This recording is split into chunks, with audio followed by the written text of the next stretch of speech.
एक ऐसा गांव जहां आपको लगेगा कि आप सही में द्वापर युग में आ चुके हैं। श्री कृष्ण से जुड़ी यह जगह शायद ही आपको मालूम हो, कृष्ण घाटी, जिसे मॉडर्न ब्रज के नाम से भी जाना जा रहा है।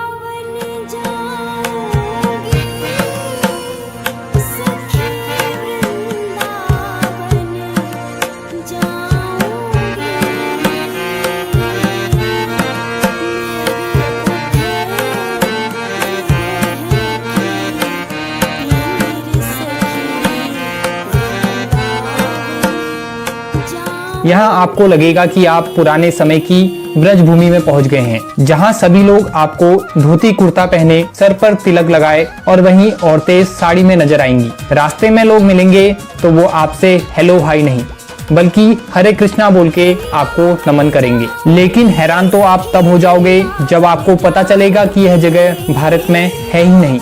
कृष्ण घाटी, इंग्लिश में कहें तो कृष्णा वैली, 660 एकड़ में फैला यह गांव यूरोप में स्थित है। बुदापेस्ट जो कि हंगरी की राजधानी है, वहां से यह गांव 180 किलोमीटर साउथ वेस्ट डायरेक्शन में स्थित है, जहां हमारे भारतीय लोग अपनी संस्कृति को भूल वेस्टर्न कल्चर को अपना रहे हैं। वही विदेशी लोग अपने कल्चर को छोड़ हमारी संस्कृति को अपना रहे हैं और साथ ही साथ इसका महत्व भी समझ रहे हैं। ऐसा ही एक उदाहरण है हंगरी का यह छोटा सा गांव कृष्णा घाटी, या कहे Krishna valley, also known as new Brajdham.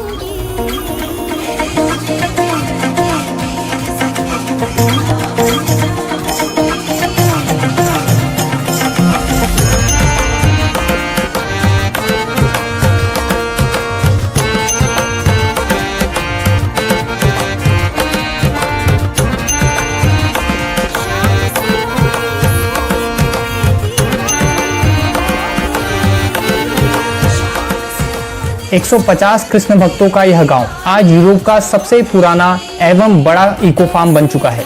परंतु क्यों खास है यह यूरोप का गांव और क्यों इसे न्यू ब्रजधाम कहा जा रहा है? इस गांव को सबसे खास बनाती है यहाँ के लोगों द्वारा अपनाया गया वैष्णव कल्चर। कृष्णा वैली जो कि हमारे भारत से 4 से 5,000 किलोमीटर की दूरी पर है, परंतु इतने दूर होकर भी इस गाँव के लोगों ने हमारे सनातनी धर्म को अपनाया ही नहीं बल्कि उसे यहाँ के लोगों ने अपने जीवन में ढाला भी है। वृंदावन जो कि कृष्ण जी की भूमि है, यह भारत की राजधानी दिल्ली से साउथ की तरफ 3 घंटे की ड्राइव पर है। ठीक ऐसे ही कृष्णा वैली, जिसे न्यू वृंदावन कहना गलत नहीं होगा। बुदापेस्ट जो कि हंगरी की राजधानी है, वहां से यह साउथ की तरफ 3 घंटे की ड्राइव पर है। बुदापेस्ट में 4 रेलवे स्टेशन है, जिनमें से एक का नाम दिल्ली है। परंतु कैसे सबसे अलग है यह कृष्णा वैली? अगर आप यहाँ के प्रवेश द्वार से अंदर एंटर करेंगे तो आप पाओगे एक बिल्कुल अलग दुनिया, एक ड्रीम विलेज, यानी कि सपनों का गांव। अगर आप भी नेचर लवर हो और भगवान में आस्था रखते हो तो आपने भी ऐसी जगह रहने का सपना देखा होगा। कृष्णा वैली को बिल्कुल वृंदावन की तरह बनाया गया है। चारों तरफ हरे भरे पेड़, पशु पक्षी, साथ ही ऐसे स्ट्रक्चर्स बनाए गए हैं जो कि आपको भगवान श्री कृष्ण की नगरी वृंदावन की याद दिलाते रहे।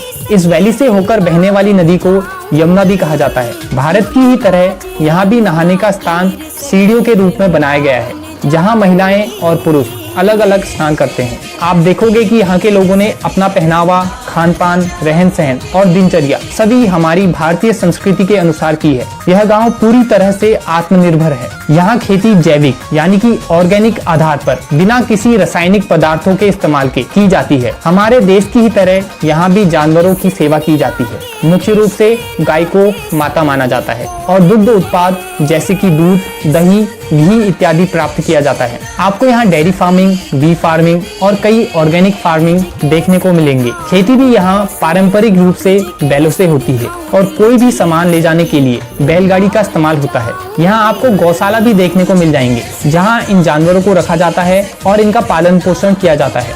यहाँ के सभी लोग पूरी तरह से शाकाहारी हैं। यहाँ आपको राधा कृष्ण जी का भव्य मंदिर भी मिल जाएगा, जहाँ आपको सुबह शाम भजन सुनने को मिलेंगे।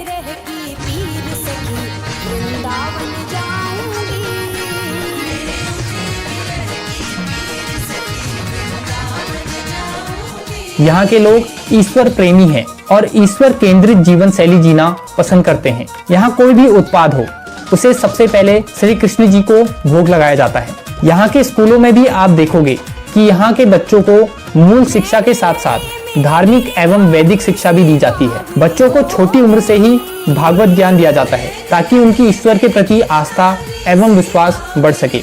आपको यहाँ एक गेस्ट हाउस, एक शुद्ध शाकाहारी रेस्टोरेंट और अन्य अतिथि सुविधाएं मिल जाएंगी।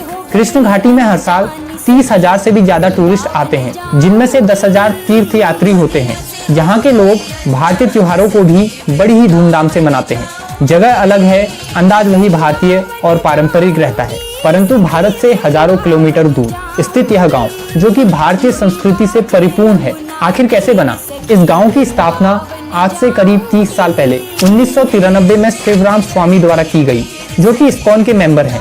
इस्कॉन यानी कि international society for Krishna consciousness, जिसे हरे कृष्णा मूवमेंट के नाम से भी जाना जाता है। इसकी स्थापना हुई 1966 में और यह दुनिया भर में कृष्णा भक्ति एवं प्रचार के लिए प्रसिद्ध है। और इनके द्वारा बनाया गया यह गांव आज हंगरी का सबसे बड़ा हिंदू गांव बन चुका है। और हमें भी इस गांव से कुछ सीखना चाहिए और अपनी संस्कृति के महत्व को पहचानना चाहिए।